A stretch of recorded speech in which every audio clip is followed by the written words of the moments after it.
Hello, this is Panzerline from POCGamer, and today is day 21-ish of my D&D 30-day challenge. And so what happened is, what's happening is for 30 days I'm answering questions about Dungeons & Dragons, my thoughts on it, and all of that is based, of course, on my experience with the game through various editions and so on. The reason the video is a day late for number 21 is very simple. My headset broke. My headset is the best way that I have to record audio, and unfortunately, my old headset broke down. So now I have this new fancy Logitech one going on here. It seems to be working pretty well. I think I've ironed out most of the issues that I was having around volume and pickup and so on. So hopefully this will go pretty well. So Days 21's question. Let's see here. We got what is my favorite dragon, color, type, etc. All right. So, straight up. Dragons. Dungeons & Dragons, it's right there. It's in the title. Part of what the game is about. For a long time, they felt there wasn't enough dragons. So, they invented Dragonlance, ramped dragons right up. And ever since then, dragons have been, a more common part of the game, which is good because, like I said, it's in the title. Through the different editions, there have been different numbers of dragons. Some, like, first edition had the basic ones. You had your chromatic dragons and you had your metallic dragons. Second edition branched out. They added crystal dragons, a whole bunch of other random weird-ass dragons. And, some of them made it on past. If I'm looking over it that way, it's because that's where my D&D shelf is. As time went on, some waned, some wand.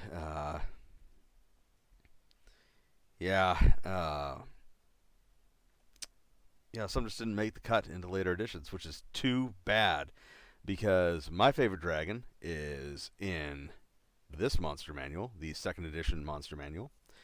It has not, as far as I've been able to tell, been able to make the leap from second edition to subsequent editions. And it is right here, the Shadow Dragon. Bar none, my favorite dragon, for a ton of reasons. Number one, it looks cool. It's described as having shimmering scales. It's different shades of dark and light. It doesn't actually like all dark, doesn't actually like all light. It likes shadowy areas. It's super well camouflaged in shadowy places, like just about everywhere adventurers are going. It is great as a DM because it is an awesome tool, because when you describe it to players, more often than not, it sounds like you're describing a black dragon, and they'll just be like, "Oh, sweet, black dragon! Yeah, we'll be ready to fight that. Yeah, let's go fight it. I got my acid-proof pants. Let's do this." And then they run into it, and it was a nightmare to fight this thing. It was one of those things where I'm like, I love this dragon, but I never want to fight it, just because it would run your show. Okay, and the main reason it would run your show, it wasn't because it lived around creatures that would warn it you're coming. Who cares about that? More creatures to fight. Who cares? It wasn't that occasionally you'd run into 2 to 5 of them instead of a solitary one. That's problematic, but you can manage, It was the breath weapon. The breath weapon made it, to me, the coolest dragon there was, because it wasn't electricity. It wasn't chlorine gas. It wasn't fire. It wasn't any of those things that are associated with dragons. It was shadow. Now I know what some of you are thinking right now. You're like, "Oh, shadow, who cares? That's what? That's stupid." No. Okay, so here, I will read it out and you will understand. A shadow dragon's breath weapon is a cloud of blackness that is 40 feet long, 30 feet wide, and 20 feet high. Creatures caught in the cloud are blinded for 1 milliround and lose 3/4, rounding up, of their life energy. That's levels or hit dice. A successful saving throw versus breath weapon reduces the loss to 1/2, round up. Life energy loss persists for a variable number of turns, shown on the table above. Negative plane protection spells prevent this life energy loss. So basically, if you went to fight one of these things, and you didn't know you were fighting a shadow dragon, and didn't have that very, very specific set of spells ready to go, ready to be cast to protect yourselves, you lost 1/2 to 3/4 of your levels in the opening of the fight, which leaves you horrifyingly open to all of its other attacks. I mean, like, if you go up against this thing, and you're like level 12 or like level 15 or something like that, we're talking about being dropped down to like level 6 or level 8. That's a significant drop in capability and power, and in hit points. And, damage is pretty, it does 3d6 for one of its attacks here. It's 3 to 18. So, yeah, like, this is, that's its bite. This is serious.